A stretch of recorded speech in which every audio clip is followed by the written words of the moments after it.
90 twisted, rotting apple trees stood between Josephine Harper and absolute bankruptcy. The local age board ordered her to burn them. The bank demanded foreclosure. But when she raised her chainsaw to the first decaying trunk, a single, impossible drop of crimson sap changed her mind and ignited the most bitter agricultural war the county had ever seen.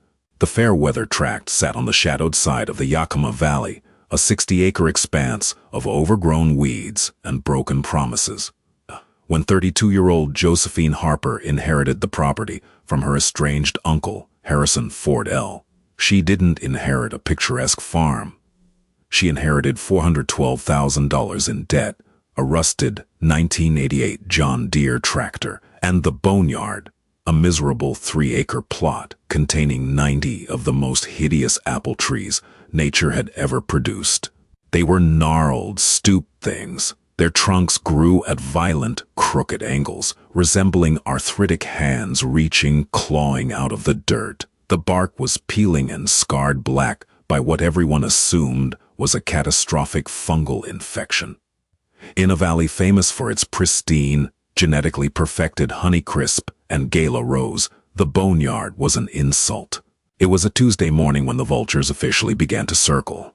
Josephine stood on the porch of the sagging farmhouse, clutching a lukewarm mug of coffee, watching a sleek silver SUV bounce down her gravel driveway. Out stepped Thomas Whitaker. Thomas wasn't just a neighbor, he was the vice president of the valley's largest corporate agricultural conglomerate, Whitaker Orchards. "Josephine," Thomas said, not bothering to offer a handshake as he approached the porch steps. He was a man who wore custom-tailored suits to muddy fields, his silver hair immaculate despite the autumn wind. "I'm going to save us both a lot of time. Your Uncle Harrison was a fool, God rest his soul. He refused to modernize. The bank is going to take this land by December. I'm offering you a lifeline." He pulled a folded contract from his jacket. $200,000. It won't clear your debt entirely, but it gets you out of the crosshairs. But there's a contingency. He pointed a manicured finger toward the eastern ridge, the boneyard. "Those 90 abominations have to be bulldozed and burned before the ink dries. They're a breeding ground for fire blight and scab. They're a threat to my crops." Josephine looked at the contract, then out at the crooked trees. She had spent the last 10 years as a data analyst in Chicago, staring at spreadsheets. She knew nothing about farming, but she knew math. 200,000 would leave her financially crippled for the next decade. "I need a week to think about it, Thomas," she said, keeping her voice level. Thomas sneered. "Don't play pioneer, Joe. You're a city girl holding a dead man's rotting wood. Call the excavators. If I see a single leaf sprout from those freaks come spring, I'll have the county quarantine this entire property." When Thomas drove away, Josephine walked out to the boneyard. The smell of decay hung heavy in the air, a mix of wet ash and sour earth. She placed her hand on the trunk of the nearest tree. The bark was strangely warm, thick and deeply grooved. Everyone wanted them gone. The local cooperative had already sent her a letter refusing to process any fruit from the Fairweather tract until the infected trees were removed. Defeated, Josephine walked to the barn and pulled out her uncle's heavy-duty chainsaw. She checked the gas, yanked the pull cord, and marched back to the first tree. If she cut them down, maybe she could sell the raw timber for firewood. Maybe she could appease Thomas and negotiate a better price for the land. She pressed the roaring chainsaw against the base of the crooked tree. The metal teeth bit into the wood. Wood chips flew into the air, but they weren't pale white or pale yellow like normal apple wood. They were deep, rich mahogany. Josephine stopped the saw. The engine sputtered into silence. She knelt in the dirt, touching the fresh cut. Leaking from the wound wasn't watery sap, but a thick, fragrant resin that smelled intensely of vanilla, sharp cinnamon, and aged bourbon. Confused, she ran back to the farmhouse and began tearing through Uncle Harrison's chaotic office. She sifted through decades of unpaid water bills, threatening bank notices, and pesticide catalogs until she found a leather-bound ledger wrapped in a plastic tarp at the bottom of a locked filing cabinet. The pages were dated nearly 40 years ago. Harrison hadn't planted those trees. He had smuggled them. The entry for April 14, 1986 read, "The graphs took. God help me, they actually took. Old man Davies brought the cyan wood over from the old country before he passed. He called them the Crimson Sovereigns. Said they were wiped out in the European freezes of the 1800s. They grow ugly. They grow twisted. But if the soil is kept poor and the pruning is brutal, the sugar complex is unlike anything on Earth." Josephine's breath caught in her throat. The trees weren't diseased. Their crooked, black, gnarled appearance was a genetic trait. They were a lost heritage variety, perhaps the only 90 of their kind left on the planet. And Thomas Whitaker wanted her to burn them. She slammed the ledger shut. She wasn't going to sell, and she wasn't going to fire up that chainsaw again. By early March, the Yakima Valley was waking up, but Josephine's war had already begun. Choosing to save the boneyard had turned her into a local pariah. Without capital, she couldn't afford conventional fertilizers, so she relied on grueling, manual labor. She spent 14 hours a day hand pruning the 90 crooked trees, carefully cutting away dead wood, while preserving the bizarre, twisting, fruiting spurs. Her hands were blistered, her back ached with a constant, screaming tension, and her bank account had dwindled to exactly $412. The town made no secret of their disdain. When she went into town to buy organic fish emulsion and dormant oil, the owner of the feed store, William Tanner, scoffed. "You're making a mistake, little lady," William said, ringing up her supplies with a heavy sigh. William owned the orchard directly bordering Josephine's southern fence line. Those trees look like they got leprosy. You're gonna attract woolly aphids and powdery mildew, and it's gonna blow right over my fence onto my pink ladies." "You're being selfish." "They aren't sick, William," Josephine replied, holding her ground. "They're a heritage breed." "Heritage is just a fancy word for garbage nobody wanted," he muttered. William wasn't just complaining to her face. 2 weeks later, a white government truck rolled up Josephine's driveway. A representative from the Washington State Department of Agriculture stepped out, holding a clipboard. William had formally reported her orchard as a biosecurity hazard. "Ms. Harper," the inspector said, adjusting his glasses, "we've received multiple complaints about the condition of your eastern tract. I need to inspect the trees." Josephine's heart hammered against her ribs as she led the inspector to the boneyard. The trees were just beginning to push out their buds, but their bark still looked black and scaly. The inspector frowned, taking scrapings of the bark, swabbing the branches, and taking soil samples. "I'll be honest with you," the inspector said, sealing a plastic vial. "They look terrible. If these tests come back positive for contagious blight, we won't give you a choice. The state will forcefully eradicate them, and you'll be billed for the excavation." Josephine waited in agonizing suspense for 14 days. When the letter finally arrived from the lab, she tore it open with shaking hands. Pathogen markers, negative, fungal presence, within normal, non-harmful thresholds. She let out a sob of relief. They were safe from the state, but they weren't safe from the sky. On the first week of April, meteorologists issued a catastrophic warning. A freak, late-spring Arctic front was sweeping down from Canada. Temperatures in the valley were predicted to plummet to 19 degrees Fahrenheit overnight. For apple trees that had already pushed their blossoms, 19 degrees was a death sentence. The frost would burst the delicate cellular walls of the flowers, destroying the entire crop before it even formed. Across the valley, the corporate orchards sprang into action. Thomas Whitaker and William Tanner activated massive $500,000 wine machines and propane orchard heaters. The sky glowed orange with the mechanical might of modern agriculture. Josephine had nothing, no wind machines, no propane heaters, just herself, a headlamp, and 90 twisted trees that were finally, for the first time in a decade, covered in tight, vibrant magenta buds. "I can't lose you now," she whispered to the nearest tree.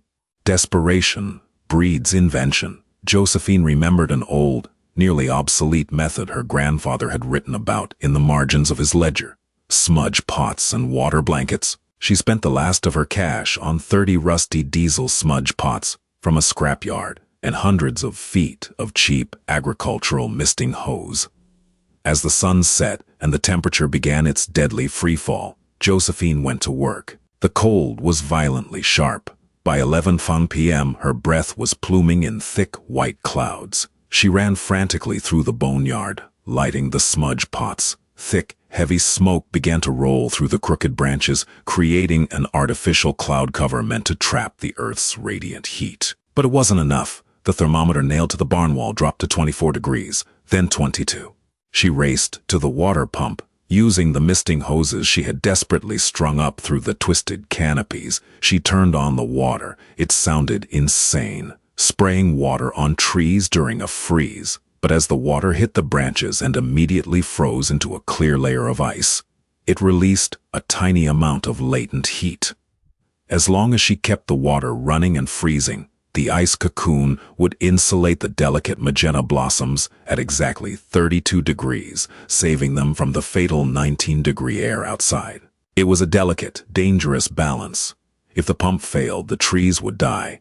If the branches got too heavy with ice, they would snap under the weight.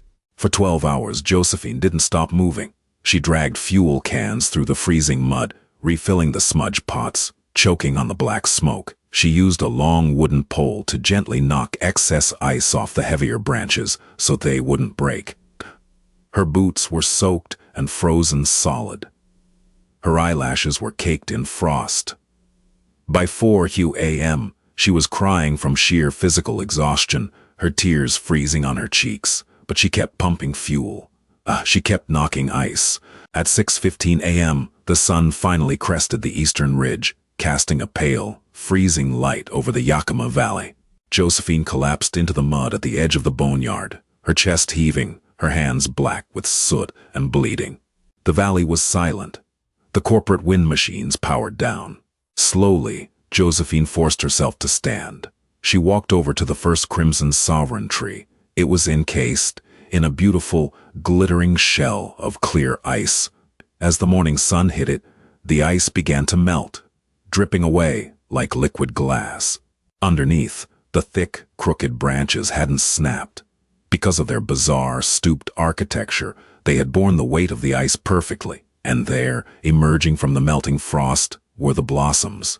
They weren't dead brown. They were alive, radiant, breathtakingly bright magenta flowers, totally untouched by the frost. Suddenly, the silence of the morning was broken by the sound of tires tearing up her gravel driveway. It was William Tanner's truck. He slammed it into park and jumped out, looking panicked and furious. My pumps!" William yelled, running toward her fence line. "My water pumps froze at 2 a.m. The wind machines couldn't keep up with the drop." Josephine looked over the fence. William's pristine, perfectly straight rows of pink lady apples, thousands of them, were a sea of dead, black, shriveled blossoms. His entire crop was annihilated. William gripped the wire fence, his face pale as he stared past Josephine, looking at the boneyard. His eyes widened in shock. The 90 crooked, diseased-looking trees that he had tried to have destroyed by the state were standing tall, cloaked in smoke and glittering water, blooming with thousands of impossible magenta flowers. Against all odds, the boneyard had survived. But as Josephine stood there, listening to the drip of the melting ice, she knew the real battle hadn't even started. Because once Thomas Whitaker realized she had a crop and he didn't, he wouldn't just try to buy her out. He would try to ruin her. The spring freeze that devastated the valley's commercial crops left Thomas Whitaker with a 30% yield reduction. It was a multi-million-dollar blow to Whitaker Orchards, but what infuriated Thomas more than the weather was the sight of Josephine Harper's 90 crooked trees, heavily laden with developing fruit just across the property line. If Josephine managed to bring a crop to market while the corporate giants faltered, it wouldn't just save her farm. It would prove that the heritage methods of the past held a resilience that modern genetic modification lacked. Thomas wasn't going to let that happen. His revenge wasn't loud or violent. It was cold, calculated, and entirely bureaucratic. On the second Tuesday of June, as the Yakima Valley baked under a brutal 98-degree sun, Josephine went to open the main sluice gate that fed water from the county irrigation canal into the boneyard. The gate was padlocked. Welded to the iron wheel was a bright yellow legal notice from the Yakima Basin Water Authority. Josephine drove straight to the municipal office in town. The clerk behind the desk wouldn't even meet her eyes. Your Uncle Harrison's water rights were grandfathered in under a 1974 agricultural easement. The clerk mumbled, pushing a stack of heavily redacted paperwork across the counter. The board reviewed it last night because you aren't growing a recognized, commercially viable crop, and because the state technically classified your plot as high risk earlier this year, they've revoked your irrigation access. Priority is being redirected to distressed commercial orchards. Who sits on that board? Josephine demanded, her hands trembling. She didn't need an answer. Thomas Whitaker was the chairman. By cutting off her water in the middle of a historic drought, Thomas was effectively sentencing the boneyard to death by dehydration. The developing apples, which were currently the size of golf balls, would shrivel and drop from the branches within weeks. Josephine returned to the farm, the heat radiating off the dried dirt in shimmering waves. She walked among the crooked trees. The leaves were already beginning to curl at the edges, a desperate biological response to preserve moisture. She had no money for a legal battle. She couldn't afford to drill a new commercial well, but she remembered something her uncle had mumbled in his final, delirious days in the hospital. Something about the old homestead before the valley was dammed. She spent the next 3 days tearing through the overgrown blackberry brambles on the far western edge of the property, her arms sliced and bleeding from the thorns. Finally, she found it, a rusted, century-old cast-iron hand pump connected to a forgotten artesian spring. It had been abandoned decades ago when the municipal canals were built. It took her last $50 to buy new leather gaskets and a massive tub of industrial sealant. She worked through the night by the light of her truck's headlamps, dismantling the rusted pump, replacing the seals, and priming the line. When she finally threw her entire body weight onto the heavy iron handle, nothing happened. She pumped again and again. Her muscles screamed. Her blistered hands tore open, but she refused to stop.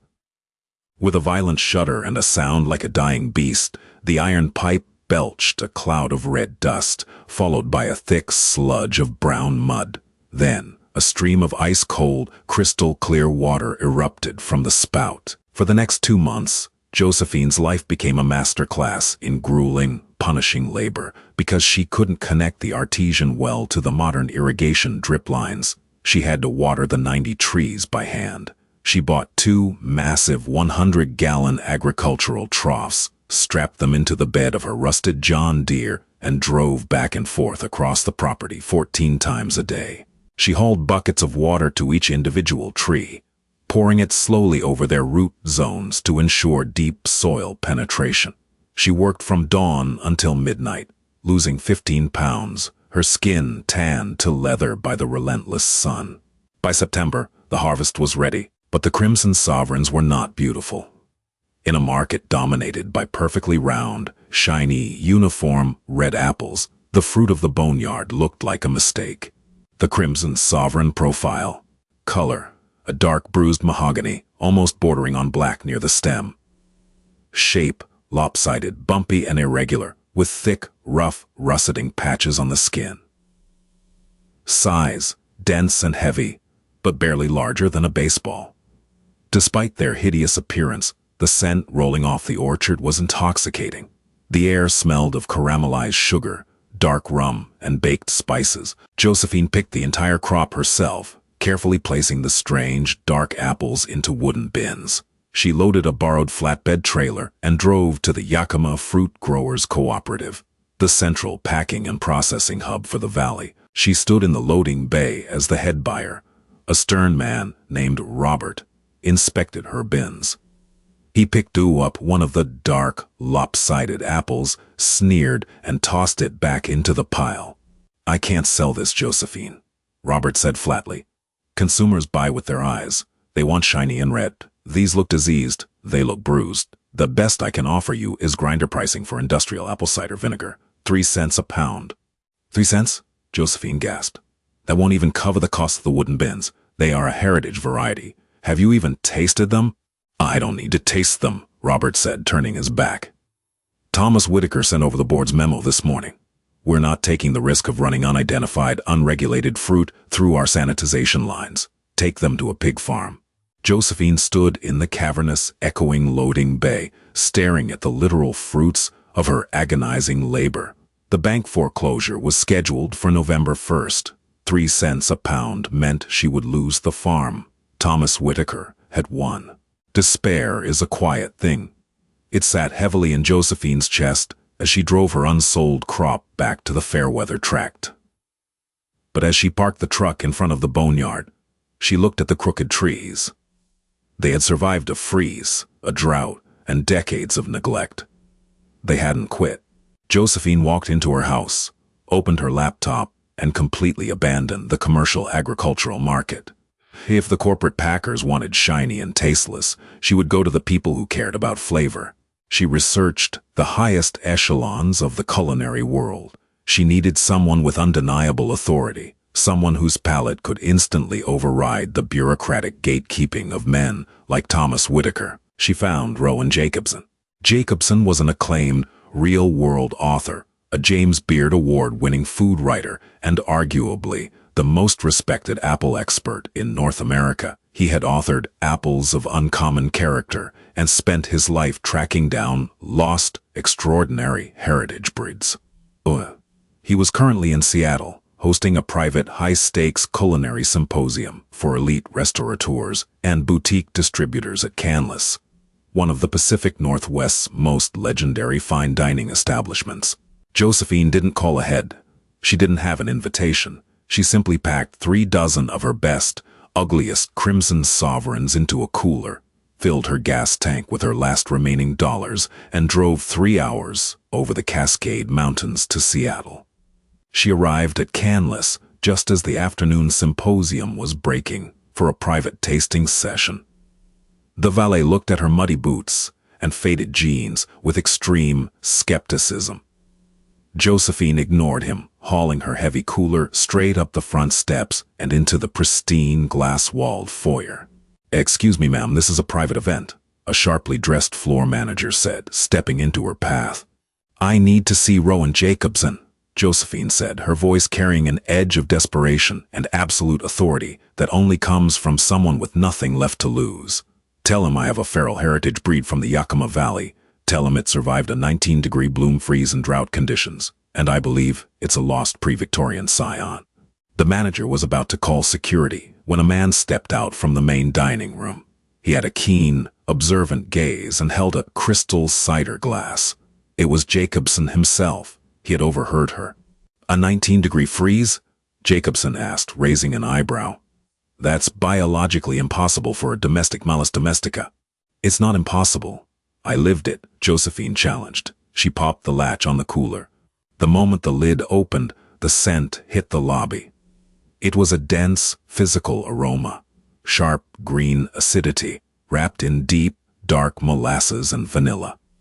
The manager blinked, momentarily stunned by the smell. Jacobson's demeanor instantly changed. He walked over, peering into the cooler at the hideous, black mahogany apples. "They're monstrous," Jacobson whispered, utterly fascinated. He reached in and took one. He didn't ask for a knife. He simply brought the ugly fruit to his mouth and took a massive, crunching bite. Josephine held her breath.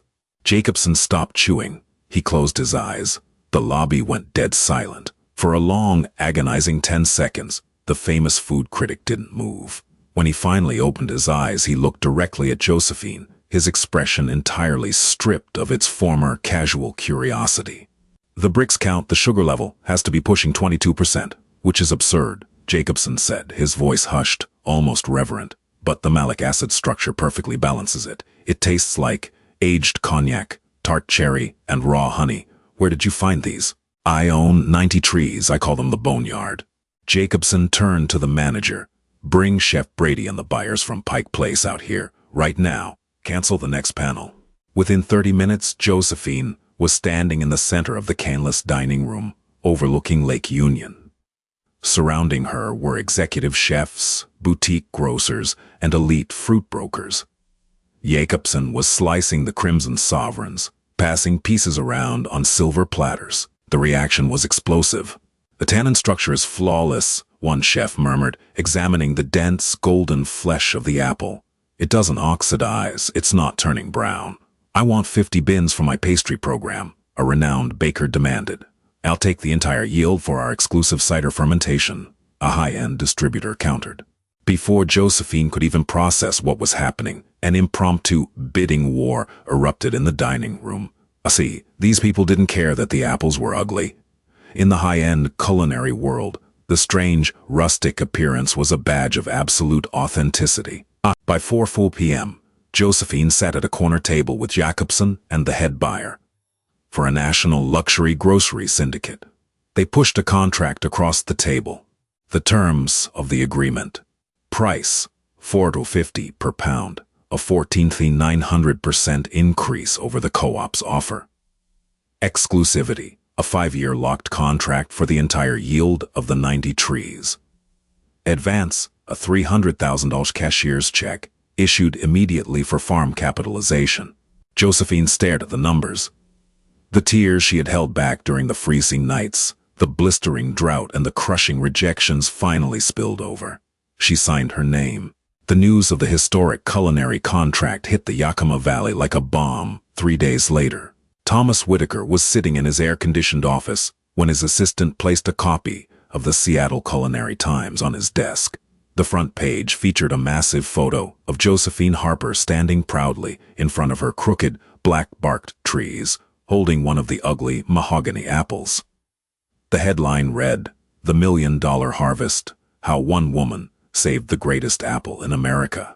Thomas's face went pale. He immediately drove to the Fairweather tract, a new, desperate contract in his hand. He found Josephine leaning against her rusted John Deere tractor, a brand-new commercial excavator parked in the driveway behind her, ready to dig proper irrigation trenches. "Josephine," Thomas said, pasting on a tight, artificial smile, "I see you've had a stroke of luck. Whitaker Orchards is prepared to offer you $1.2 million for the property. Cash." Josephine looked at the man who had tried to freeze her out, dry her out, and bankrupt her. She smiled, picked up a perfectly ugly crimson sovereign from a nearby crate, and took a bite. "The farm isn't for sale, Thomas," she said, chewing slowly. "But if you ever want to learn how to grow a real apple, my consultation fee is $10,000 an hour. Get off my land." The boneyard was never cut down. Under Josephine's care, those 90 crooked trees became the crown jewel of Washington's agricultural heritage, standing as twisted, beautiful monuments to the power of holding your ground when the whole world tells you to yield. If you found Josephine's incredible fight against corporate greed and her dedication to saving these forgotten, crooked trees inspiring, please hit the like button. Don't forget to subscribe to the channel for more true, gripping stories of underdogs who beat the odds. Have you ever fought for something everyone else told you to abandon? Tell us your story in the comments below, and make sure to share this video with someone who needs a reminder to never give up.